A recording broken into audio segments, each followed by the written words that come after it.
NCB sources के जरिए आपके पास में क्या जानकारी मिली है, मुझे ये बताएं कि जो जोनल डायरेक्टर हैं एनसीबी के वानखेड़े और डिप्टी डायरेक्टर केपीएस मल्होत्रा, इन्होंने इंटरोगेशन के लिए कौन कौन से सवाल तैयार किए हैं, बताएं।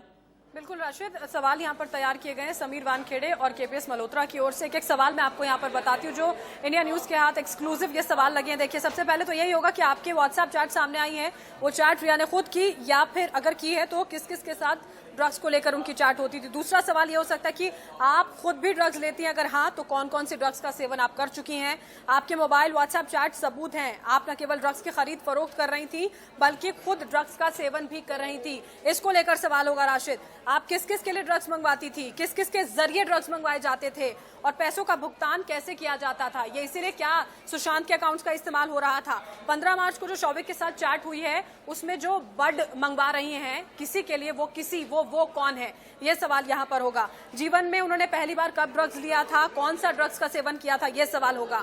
आपके भाई का कहना है कि आपके कहने पर वो ड्रग्स लाता था। शौविक पे संपर्क में आने के बाद ड्रग्स लेना क्या आपने भी शुरू किया, ये सवाल यहाँ पर रहने वाला है। सुशांत ड्रग्स का सेवन करते हैं, इस बात का पता आपको सबसे पहले कब चला था, ये बहुत महत्वपूर्ण है राशिद। अगर सुशांत ड्रग्स लेते थे, आपने उन्हें रोका क्यों नहीं? आप क्यों अपने भाई के जरिए सुशांत के लिए ड्रग्स मंगवाया करती थी? आखिर क्यों आप शौविक चक्रवर्ती को बोला करती थी कि अलग अलग तरह के जो ड्रग्स हैं वो पहुंचाएं ताकि इस्तेमाल किया जा सके? क्या सुशांत खुद भी ड्रग्स मंगवाते थे? वो कौन है? अगर हाँ तो वो ऐसे कौन से लोग हैं जिनके जरिए सुशांत ड्रग्स मंगवाया करते थे? इसके अलावा अगर सुशांत ड्रग्स का सेवन करते थे तो उन्हें ड्रग्स सप्लाई आखिर कौन से लोग करते थे? ठीक है बरखा, मैं चाहूंगा कि आप लगातार मेरे साथ में बने रहे। बरखा हमें ब्रेकिंग न्यूज देंगी। बरखा ब्रेकिंग न्यूज सेंटर से एक खबर, और जैसे ही ब्रेकिंग न्यूज आती है बरखा आप हाथ उठाइएगा, मैं तुरंत ही आपके पास रैपिड फायर राउंड में आऊंगा। उर्वशी खोना एनसीबी दफ्तर से रिपोर्ट कर रही हैं और इसके अलावा रिया चक्रवर्ती के घर से रिपोर्ट कर रही हैं प्रीति सोमपुरा। विष्णु शर्मा देश के जाने माने लॉयर मेरे साथ में हैं। बालाकृष्णन जी एक्टिविस्ट मेरे साथ में है। L N Rao former DCP special cell भी मेरे साथ में है। उर्वशी खोना, दीपेश सावंत को लेकर के जाया गया है, पहले मेडिकल कराया जाएगा, उसके बाद किला कोर्ट में पेश किया जाएगा। एनसीबी दफ्तर की और हलचल क्या है मुझे बताएं। एनसीबी ने रिया को ग्रिल करने के लिए क्या तैयारी की है, सवाल बताए हैं बरखा शर्मा ने। सवालों के अलावा और अपडेट आपके पास क्या है उर्वशी?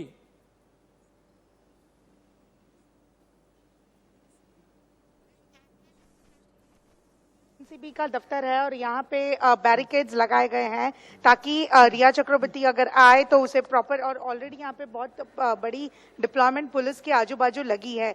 ये सारी डिप्लॉयमेंट जो लगी है ये इसलिए भी है क्योंकि रिया चक्रवर्ती जिसने जो पुलिस सिक्योरिटी जिसने मांगी है, वो पुलिस सिक्योरिटी जब इधर आएगी तब इधर के जो मीडिया के सारे लोग हैं वो उनको क्वेश्चन ना करे, क्योंकि कई बार जो है मीडिया को सारे सवाल जो है उनका जवाब चाहिए और वो रिया चक्रवर्ती उससे जो है यहाँ से पास होकर निकले, इसके लिए यहाँ पे बैरिकेड्स लगाए गए हैं। इसी फ्लोर के, इसी बिल्डिंग के 3rd फ्लोर पर रिया चक्रवर्ती ग्रिल की जाएगी, क्वेश्चन की जाएगी। इस बार का जो क्वेश्चनिंग आवर होगा ये बहुत ही ज्यादा इंपॉर्टेंट और महत्वपूर्ण होगा क्योंकि बहुत ही cut to cut straight away सारे क्वेश्चंस पूछे जाएंगे अब तक के जो सारी चीजें, क्योंकि एनसीबी ने स्ट्रांग और बेस बहुत ही बेस बड़ा स्ट्रांग बनाया है। सारे पेडलर्स को पहले गिरफ्तार किया, फिर शौविक चक्रवर्ती को किया, तो अब जो कड़ियां हैं, जो क्रॉस क्वेश्चनिंग है, जो स्ट्रेट क्वेश्चनिंग है।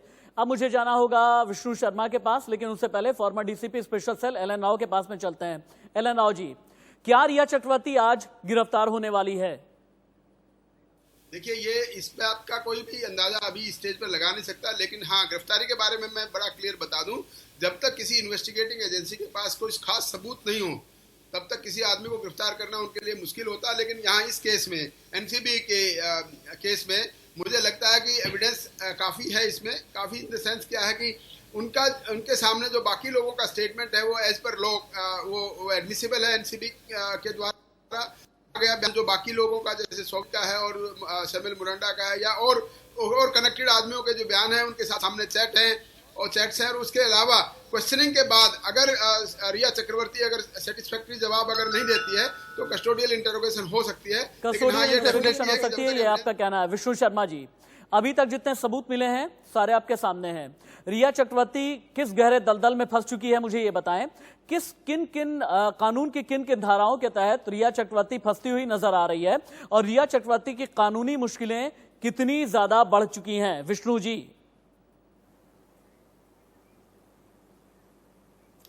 राशिद जी, अभी हमारे एल राव साहब ने कहा कि एडमिसिबिलिटी, तो मैं बता दूं कि अभी एनडीपीएस के जिस एक्ट के अंतर्गत इनकी अरेस्ट होने वाला है, उन कंडीशंस के अंदर आप देखेंगे सेक्शन 67 एनडीपीएस एक्ट कहता है कि एनडीपीएस के अधिकारियों को ये राइट है कि वो किसी को भी कॉल कर सकते हैं फॉर एनी पर्पस इंक्वायरी, और किसी भी तरीके का डॉक्यूमेंट प्रोडक्शन वगैरह उनसे मंगा सकते हैं और एग्जामिन कर सकते हैं। जो भी उनसे रिलेटेड लोग हैं उनको एग्जामिन कर सकते हैं। अब सवाल आते हैं कि रिया चक्रवर्ती को जो उन्होंने इन्वेस्टिगेशन के लिए आज बुलाया है, और वो भी तब जबकि सैमुअल शौबिक्की और दीपेश सावंत के अरेस्ट हो चुके हैं। अब इनके साथ जो कनेक्शन जोड़ेंगे वो जोड़ेंगे आमने सामने। अब ये हाइपोथेटिकल क्वेश्चंस नहीं होंगे, ये सारे के सारे एविडेंस बेस्ड क्वेश्चन होंगे, और एविडेंस बेस्ड क्वेश्चन होंगे दो तरीके से। एक उसका तरीका है कि जो भी इनका कम्युनिकेशन हुआ है उस कम्युनिकेशन को प्रॉपरली एग्जामिन करके उनके सामने उनको कॉन्ट्रैक्ट किया जाएगा कि एक मिनट, शायद बरखा के पास में कोई जानकारी है, शायद बरखा के पास में कोई जानकारी है। बरखा, क्या आपके पास में ऐसी कोई ब्रेकिंग न्यूज है कि अपने लॉयर के साथ में जाएगी रिया चक्रवर्ती? बिल्कुल राशिद, इस वक्त शिवानी कुछ कह रही है, शिवानी कुछ कह रही है, शिवानी शिवानी शिवानी शिवानी शिवानी शिवानी बोलिए, शिवानी क्या जानकारी है आपके पास? बिल्कुल, अगर मैं शिवानी फिलहाल बोलिए। आपको दिखाना चाहूंगी तो मुंबई पुलिस की सिक्योरिटी इन्होंने डिमांड की थी, और यहाँ पर मुंबई पुलिस की जो एक गाड़ी है वो यहाँ पहुंच चुकी है रिया चक्रवर्ती के लिए, जहां पर सेंट्रल क्रूज पुलिस स्टेशन में सिक्योरिटी मांगी गई थी। वहां सिक्योरिटी के लिए आप देख सकते हैं पुलिस के सीनियर अधिकारी। सर, मुंबई पुलिस की चक्रवर्ती के घर के बाहर की हलचल देख पा रहे हैं आप? रिया चक्रवर्ती के घर के बाहर हलचल। एक मिनट, थोड़ा साइड में हो जाओ प्लीज, प्लीज प्लीज थोड़ा साइड में हो जाओ। रिया चक्रवर्ती कब निकलने वाली है? हमें कुछ इन्फॉर्मेशन नहीं है, हम सिर्फ लॉ एंड ऑर्डर के तहत यहाँ आए हैं, ठीक है। देख सकते हैं कि यहाँ पर फिलहाल मुंबई पुलिस की जो सिक्योरिटी है, सुरक्षा मागितली होती, सुरक्षा मुंबई पोलिसांकडून अरे बाकी लोग चलो बाहर चलो। मुंबई पोलिसांकडून सर सुरक्षा मागवली होती, त्या हिशोबाने तुला सुरक्षा देण्यात येते रिया का? चक्रवर्ती निकलेगी संगम के लिए? नहीं कुछ नहीं, अरे कुछ नहीं। मुंबई पुलिस की टीम रिया चक्रवर्ती के घर पहुंची हुई है। रिया वैन में जा रहे चक्रवर्ती हैं को यहाँ पर सिक्योरिटी देने पुलिस के के लिए वरिष्ठ अधिकारी।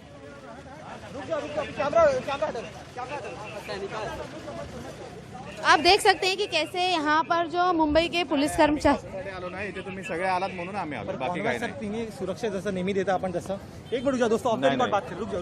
अजून काही माहिती नाही। फिलहाल आपको बताना चाहेंगे कि यहाँ पर जो मुंबई पुलिस के वरिष्ठ अधिकारी हैं उन्होंने ये बताया है मराठी में कि फिलहाल रिया चक्रवर्ती के लिए ये नहीं पहुंचे हैं, बल्कि ये पहुंचे हैं क्योंकि यहाँ पर मीडिया का जमावड़ा ज्यादा है। कहीं ना कहीं ये बात तो क्लियर हो जाती है कि ये रिया चक्रवर्ती की सिक्योरिटी के लिए पहुंचे हैं, जो कि पुलिस स्टेशन यहाँ से यानी कि रिया के घर से महज 500 मीटर की दूरी पर है।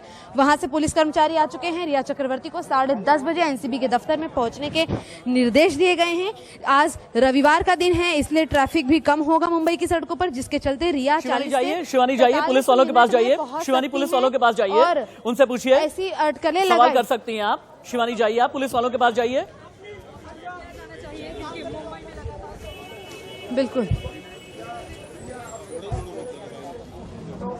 सर, आप कुछ मतलब सिर्फ मीडिया को हटा, सिर्फ मीडिया के लिए आए? नहीं, हम देखने के लिए आए क्या चल रहा है। थोडे सगळे जे येतात मतलब रिया के आपला रोड मोकळा करून घ्या। शिवानी पूछिए रिया कब निकलेगी? शिवानी पूछिए रिया चक्रवर्ती कब निकलेगी? ये नहीं है, आपको स्पॉट नहीं कर रहा है। नहीं कुछ भी एनसीबी के सर ऑफिसर्स भी पहुंचे थे ना, तो किस तरह से जाएंगे?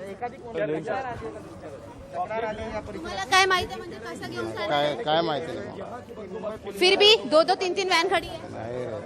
तो यहाँ पर लगातार जो पुलिस है सेंट्रल क्रूज की वो यही कह रही है, वो ना कह रही है, एक के बाद एक वैन यहाँ पहुँचते जा रही है पुलिस की, लेकिन कहीं ना कहीं मना कर रही है पुलिस की वो सिक्योरिटी नहीं देना है। लेकिन हालांकि जो 4 से 5 वैन खड़ी है यहाँ पर, पुलिस की गाड़ियाँ खड़ी है। शिवानी रिया चक्रवर्ती के घर से लाइव, प्रीति सोमपुरा रिया चक्रवर्ती के घर से लाइव, एनसीबी दफ्तर से लाइव रिपोर्ट कर रही है रोशी खोना।